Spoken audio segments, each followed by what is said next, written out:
যশোরের মোহাম্মদ নাজমুল হোসেনের সঙ্গে ৭-৮ বছর আগে বিয়ে হয় নাজমিনের। তাদের ঘরে জন্ম নেয় এক পুত্র সন্তান। তবে ৩ বছর আগে নাজমুল তার স্ত্রীকে স্বপ্ন দেখিয়ে ভারতের মুম্বাই নিয়ে গিয়ে পতিতালয়ে বিক্রি করে দেন। এই ঘটনায় আদালতে গত মার্চ মাসের ১০ তারিখে মানব পাচার প্রতিরোধ ও দমন আইন ২০১২-এর ৬-৭-১১ ধারায় মামলা করা হয়। সম্প্রতি তাকে উদ্ধার করেছে যশোরের পিবিআইয়ের একটি দল।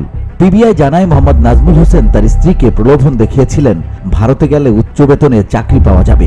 সেখানে যাওয়ার জন্য তিনি স্ত্রীকে উদ্বুদ্ধ করেন। স্বামীর কথায় বিশ্বাস করে তার স্ত্রী ভারতে যেতে রাজি হন।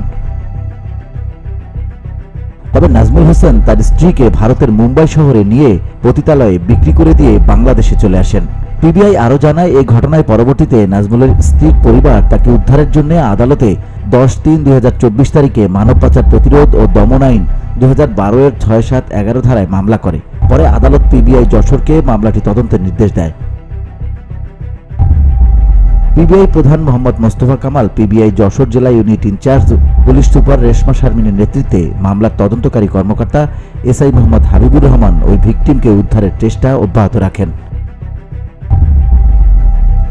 পিবিআই আরও জানায়, পিবিআই মানব পাচার নিয়ে কাজ করে এমন কয়েকটি এনজিও প্রতিষ্ঠানের সহায়তায় নাজমিনকে ভারত থেকে বাংলাদেশে ফেরত আনেন। নাজমিন গত মঙ্গলবার আদালতে ১৬৪ ধারায় জবানবন্দি দিয়েছেন। VOD Bangla news desk.